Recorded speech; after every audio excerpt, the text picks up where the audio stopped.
Well, we're back to the Wendover train show. That's been a good one. I love this one. It's for any excuse to get out of town. Exactly.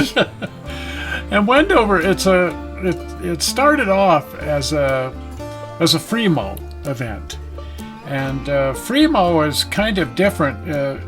Generally, when they get together a FreemoN event, it's not really even open to the public. It's just a bunch of people bringing their modules together in some location, hooking them all together, and then running trains just for their own enjoyment. Right. The first time we came to Wendover, I think most of the people here were from Southern California. It seemed that way. And there's a few people here from Utah, but I think a lot of the FreemoN, because there's FreemoN HO and then there's FreemoN, and this is an N group. But I think there's a lot more of that going on in California than Utah, so it makes a certain amount of sense. And while Wendover is certainly off the beaten path, it's a great facility for doing a thing like this, and it has a rich, wonderful history. Right. You can look at the train layout, but you can also run around and look at all these pictures and all this history from Wendover. This is one of the groups that has come in. It's the Inland Pacific FreemoN group from Southern California, and then there's also the Mojave FreemoN from Las Vegas. Right.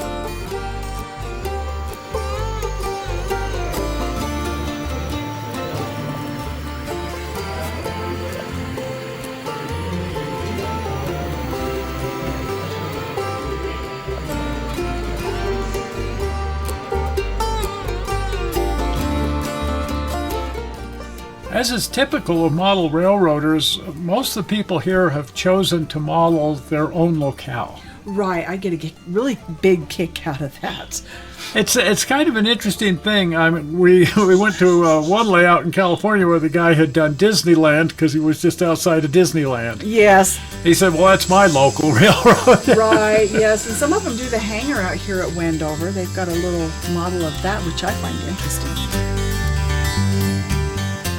In fact, one of the things I've noticed is if you go to someone's house and they've modeled someplace that's 1,000 miles away, it's like, well, why did you choose to do that? And they'll say, well, that's where I grew up. Right. People just want to model the railroad that they're familiar with. Right. These are some beautiful, beautiful diesels here. This is a 4-unit lash-up of scale trains. Oh.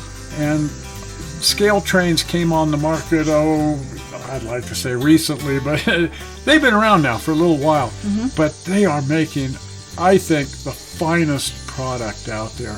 Just absolutely amazing stuff. And it comes with the DCC all built-in, sound system, lights.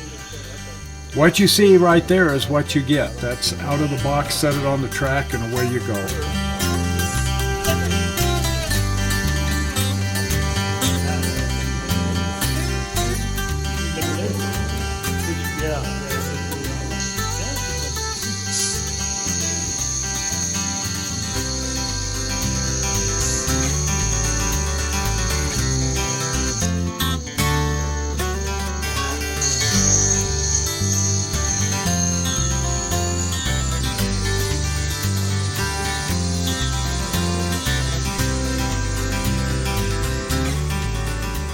Now, there's one thing right in the middle of this train show that you just don't normally see at a train show, and that's an atomic bomb. Well, yeah. This is a replica, fortunately, of Little Boy, the atomic bomb that was dropped on Hiroshima. And the reason it's here is because this is where the 509th Composite Group trained in how to drop atomic bombs. Wow. And needless to say, it was all very, very, very top secret. I actually had a chance to come to one of their reunions out here and meet these guys and talk directly to General Tibbets. And, whoa. But he said not only did they train here, but after they shipped out, then all of the atomic bombs were being assembled here. I really like walking around this base. It's really neat. I like this tower. I did climb to the top of it once, but I think the old knees now just won't tolerate it. One of the things they told us here, that the place has not been restored. It's just a surviving World War II flight line. Right. And the entire flight line here has survived. It's really cool, though. And actually, I misspoke. This particular hangar has been restored. This is the B-29 hangar that the Enola Gay stayed in. Right. And so that structure was completely falling down, and so it's been restored. Now this airplane just never ceases to amaze me. How did they get that up off from the ground? It's a beast. Yeah, it doesn't look like it would be very airborne to me. Yeah, I don't know that I'd feel comfortable going for a ride in it. No. But there's a bunch of really wonderful displays here of what the base looked like during the war era. Right. There were 20,000 men training here. Oh my goodness. This wonderful setup is pretty much because of me. I built a module circa 1943 of the base. The curator, I'd been out here several times, talking to him, checking things out. And when I was done, I sent photos, said, "This is it, thank you for your help." And they said, "We want it." Sat in here for 6 months. And they said, "What is this all about?" And I explained. And they said, "We got this room, you're welcome to it." So every year now. 2 years ago, I retired the module and donated it to the museum. And the only reason it's in the layout is because the museum wants it in the layout. I retired this because just hauling it around, too much damage. I was doing too many repairs, and I said, I'm going to retire it. I'll donate it to the museum. They love it.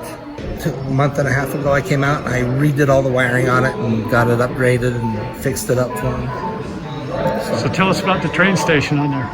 That is the Western Pacific Depot. I actually found the plans, and it is scratch built. So it took me a little bit to find the colors for it, but I found the plans and the measurements and went off those. Sweet. So It's a beautiful model. yeah. Everything on there is scratch built except for the town. So yeah. The hangar took me the longest. Took me about 10 months on the station, on and off, but the hangar was had a lot of windows to cut out. So yeah. Sweet.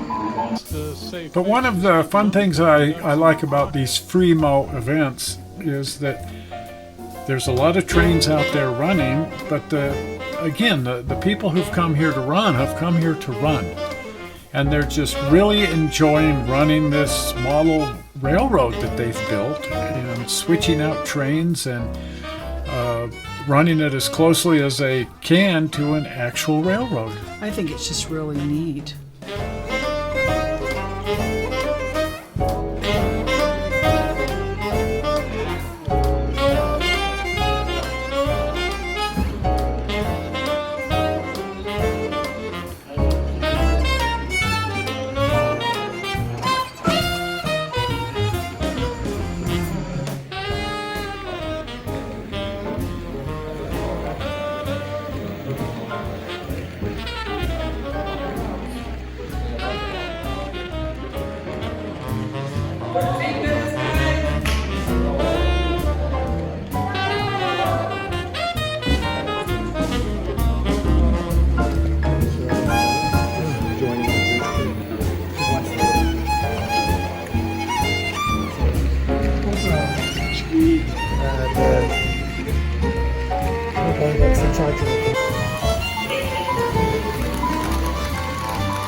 One of the things they've added this year is the Golden Spike chapter, division, whatever, of the NMRA has brought in some of their stuff, and they're trying to turn it into much more of a regular train show, not just a FreemoN event. So now it's kind of both, and so they've got fun things for kids to do, and they're turning it into much more of a regular train show at this point. Right, that's always fun.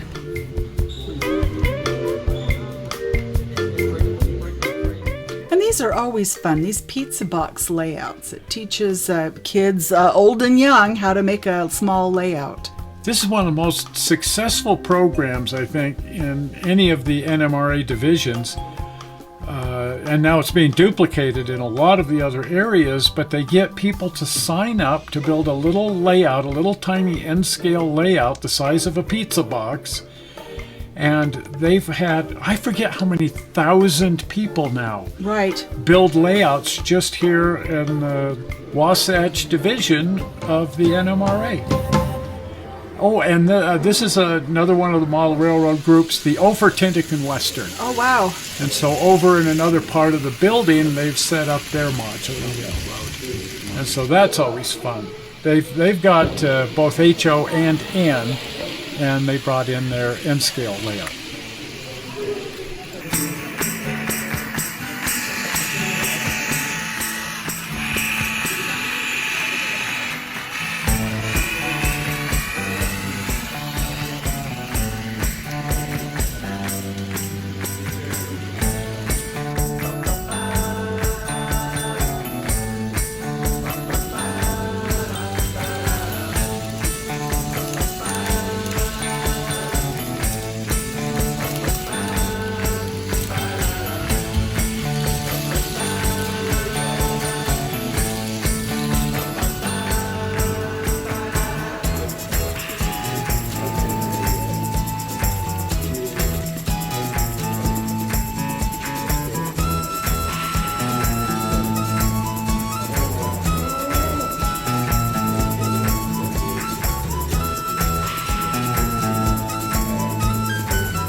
But the really big thing here is the FreemoN. Right.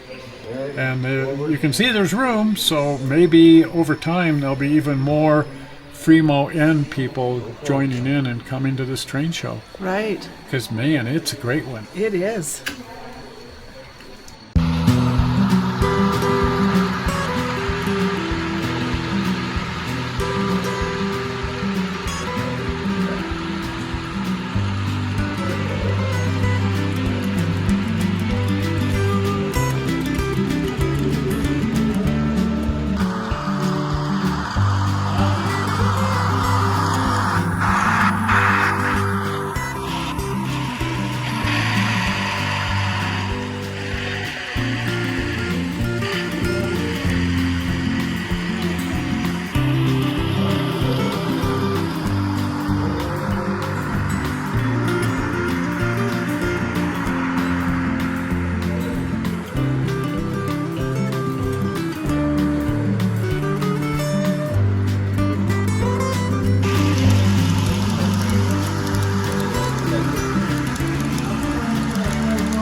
driving that train. or watching videos. There you go.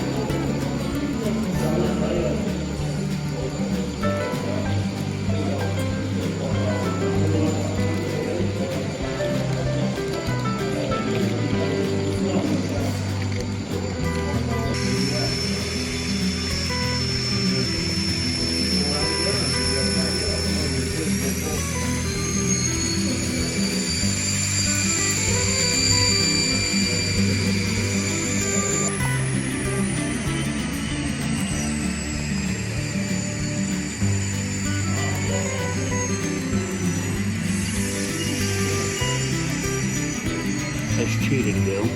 It is.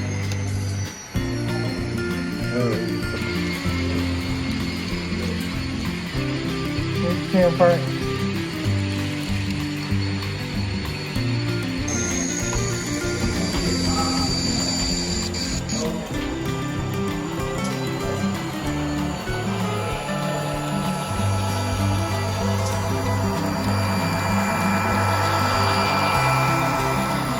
Around that?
Well, a sort of unlikely place for a train show in the Salt Flats. Right. And at an old air base on top of that. But what fun. Next week we're going to be back to building our own railroad, and so hopefully you're going to want to follow along with that. And so if you're not a subscriber to the channel, please subscribe by clicking on the upcoming blue button. Zoink! Right there, the blue button. Well, we're not sure how you found this video on the internet. We hope you didn't find it boring, and we will see you here on Tuesday. Right. We'll see ya. See ya. Bye-bye. Bye.